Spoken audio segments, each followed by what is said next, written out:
Howdy.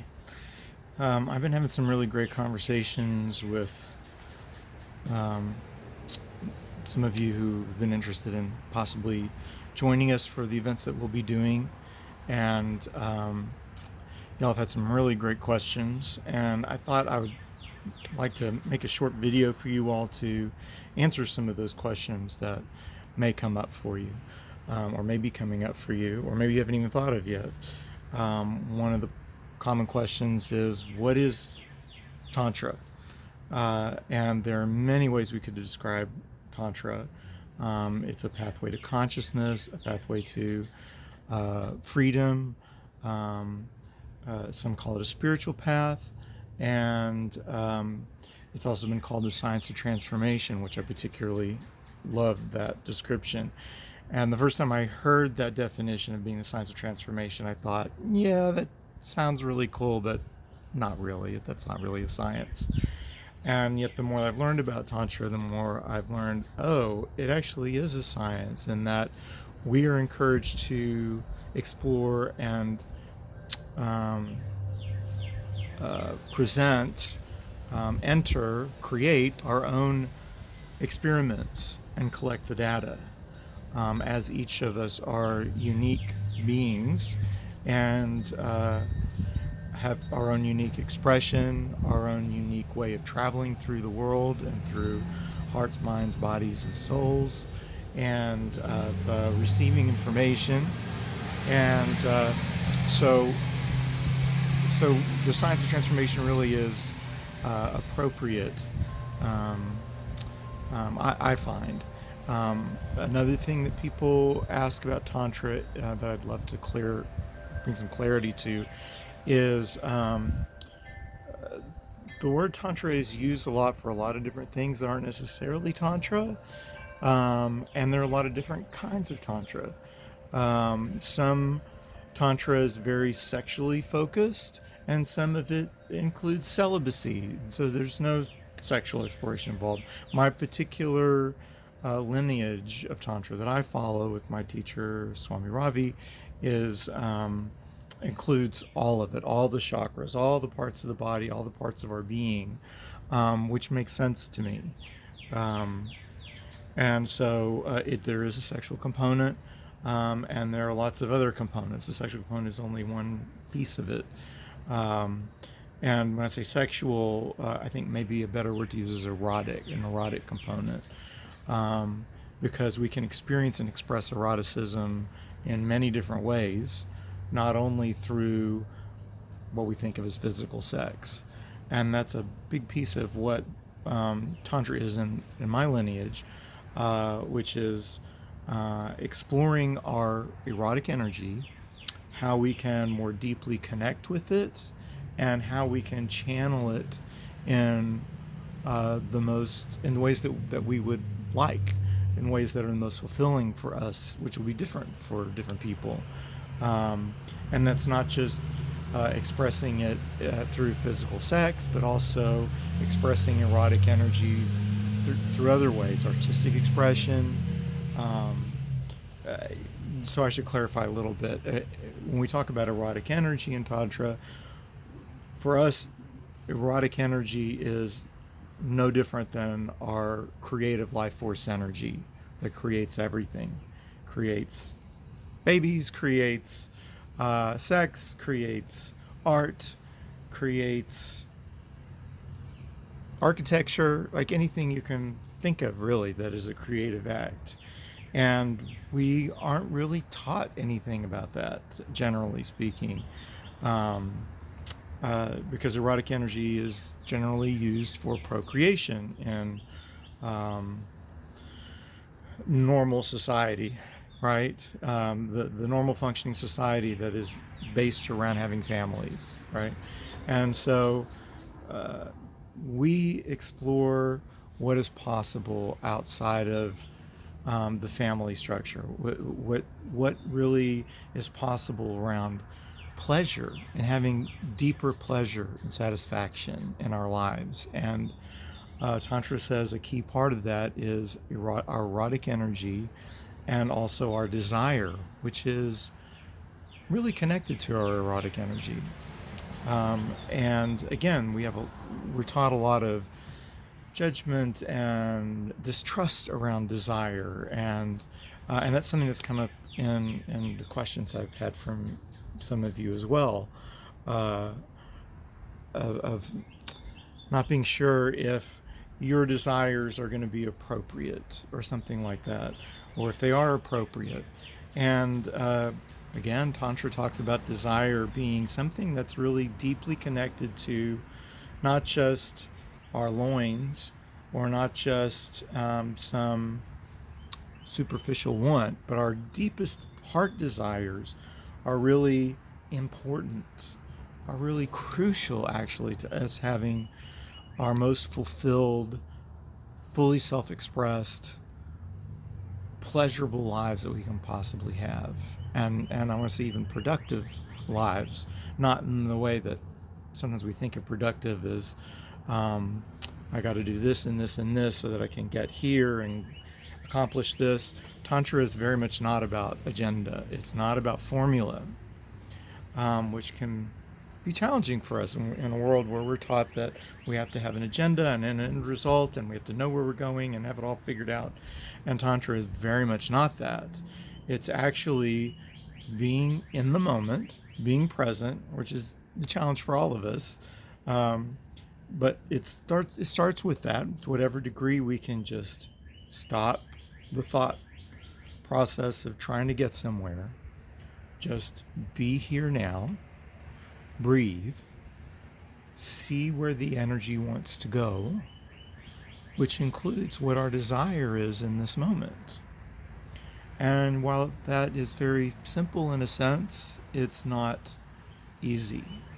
Um, it's a very natural thing that we've not been taught is natural or been allowed to um, express and explore. And so, one of the things that we offer with these workshops is a safe place for you to explore, for you to articulate those things that you want to articulate, for us to be authentic with each other.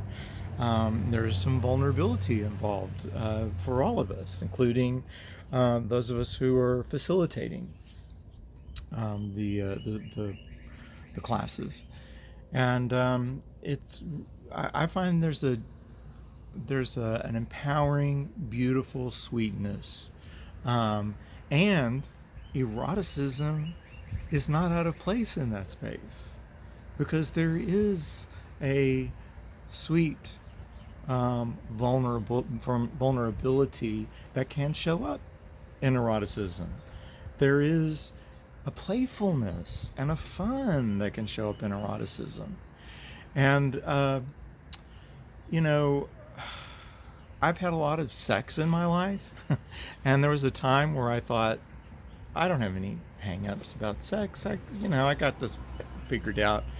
But then I discovered that there's a huge difference between having sex and having pleasurable sex, having fulfilling sex, having satisfying sex. Now, and sex can mean different things for different people. Um, I just wanted to put that in there, just to kind of get you thinking, kind of get you exploring in your mind whether you're able to attend one of our classes now or in the future. Um, I invite you to explore how you might open up your concepts of what pleasure is for you and what can be pleasurable and what can be fulfilling in ways that you maybe haven't considered. Because it's easy for us as we get, as we become adults and we become older, to think we've got things worked out or handled or things are going to have gotten about as good as they're going to get in certain areas, maybe in our whole lives. And I want you to go beyond that because I think somewhere inside of you have an awareness that there are things that can be more pleasurable in your life. There are areas that there is possibility. There is possibility of something more expansive because there's always room to expand. And so again, that's something that we're offering in these classes.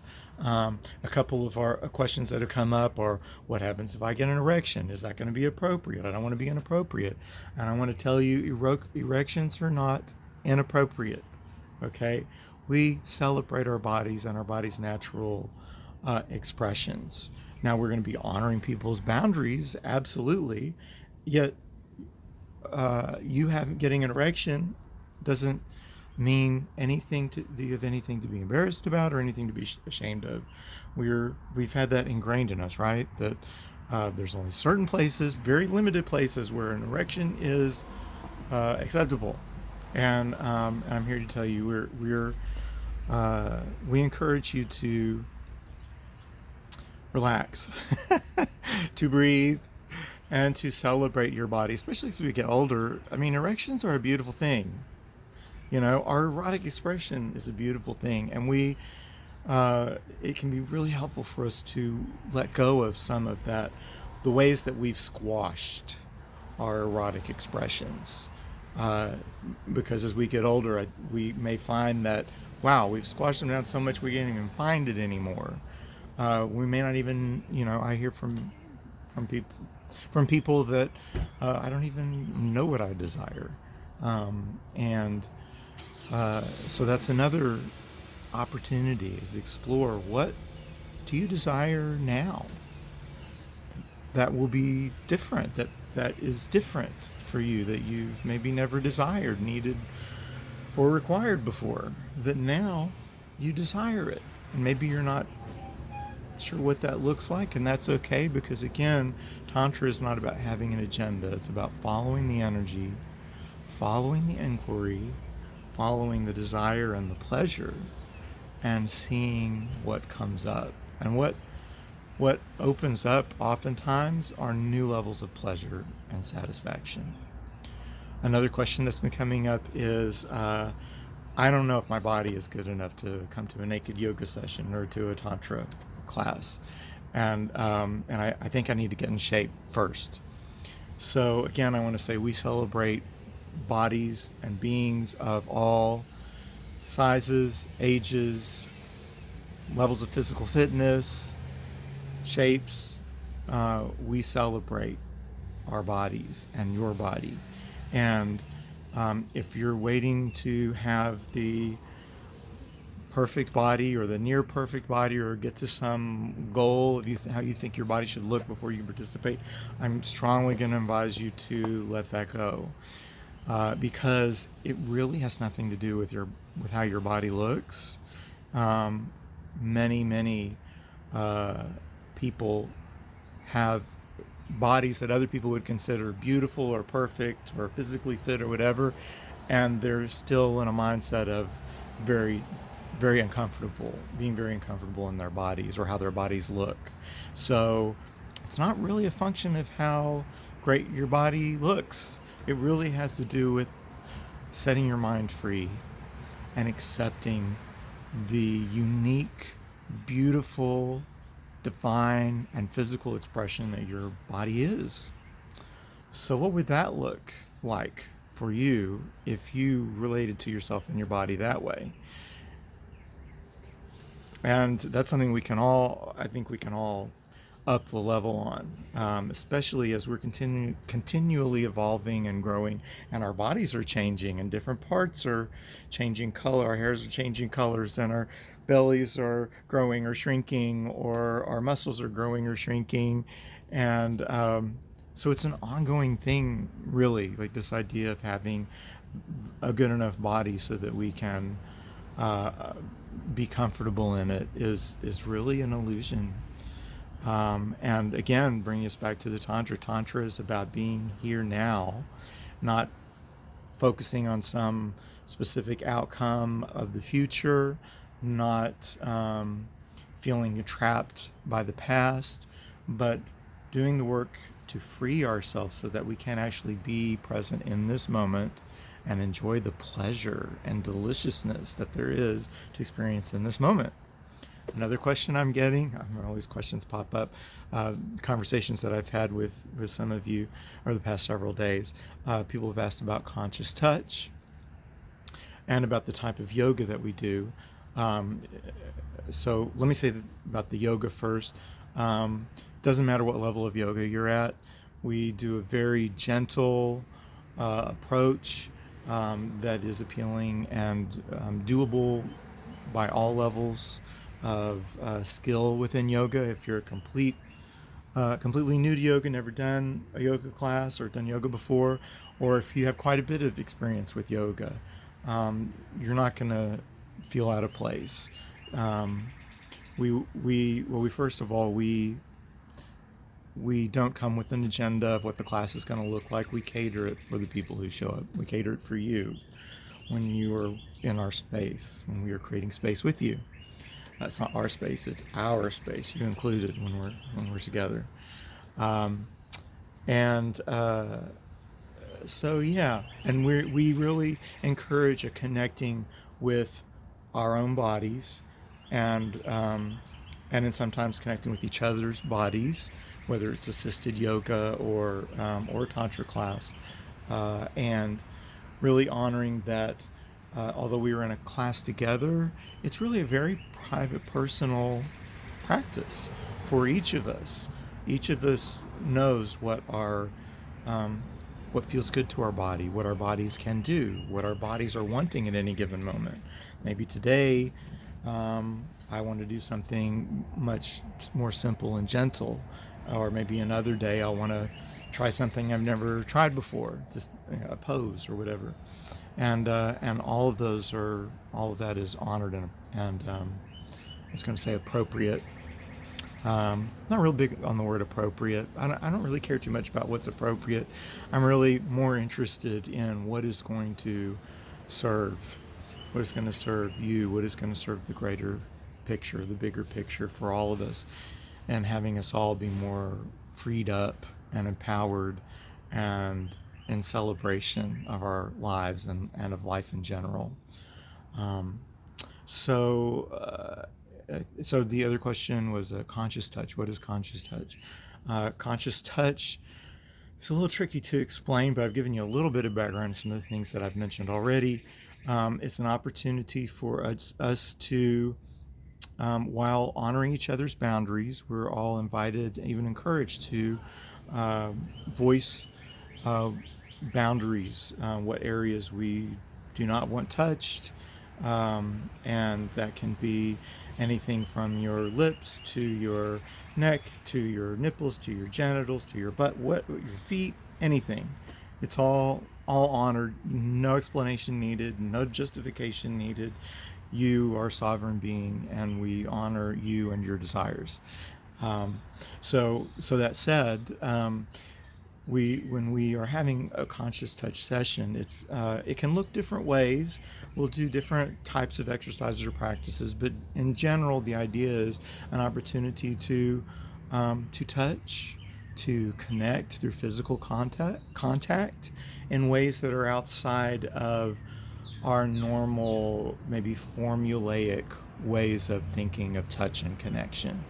Um, and Invited to explore all of this being uh, here and there, the being in front of you and the being that I am in this moment, connecting to you as your being, your physical being, and usually start with a little hand on each other's hearts. We usually are paired up with someone, and usually paired.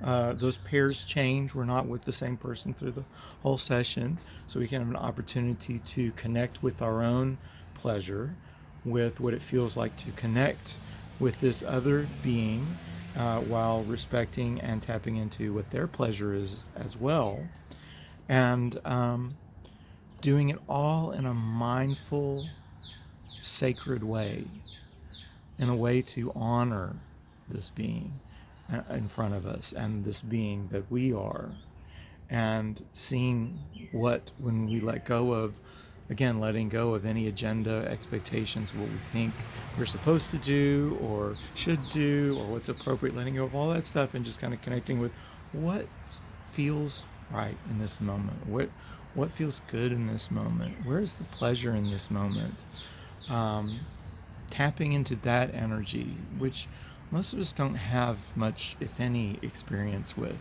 We've all learned how to navigate life through our brains, figuring out what's right and appropriate. And oh, I remember when this happened before. This is how I should have did it now. Nope, we're not doing any of that. We're letting go of those um, past baggage that we're carrying, or past information, and allowing ourselves to just be, which is really freeing. It's so easy in a way. Um, can be challenging sometimes as the old stuff wants to come up. But those moments where we do let go of our expectations in the past and our burden of feeling like we have to figure out something or know something from our past experience, and just being here now is something really beautiful and delicious and life altering, potentially. I feel like my life is altered a little bit every time I experience a conscious touch class, whether I'm leading it or participating, however I'm participating in it. So, gosh, I think that answers all the questions I can think of at the moment. I really love the questions that y'all have been bringing to me. This video is really for those of you maybe who've thought these questions, but maybe you don't have the time or the inclination to reach out and actually ask them. So I hope this was of contribution to you. I hope you will join us. I hope you will join us for naked yoga and or conscious touch. If you come to the yoga, you're not required to stay for the conscious touch. If you just want to do the yoga, that's totally fine too. We're not into shoulds. We're not into have-tos. We're really into what feels good and what honors everybody. So I'd love for you to come to, whether it's conscious touch or yoga or a Tantra introduction or a Tantra day or a yoga day. I would love to see you and connect with you and offer anything that I can offer that would be of support to you in your journey of having more satisfaction, fulfillment, and pleasure in your life, and whatever else it is that you would like to fulfill on. So feel free to reach out to me if you have more questions, and or if you'd like to register in a class. And I hope to see you soon. Namaste.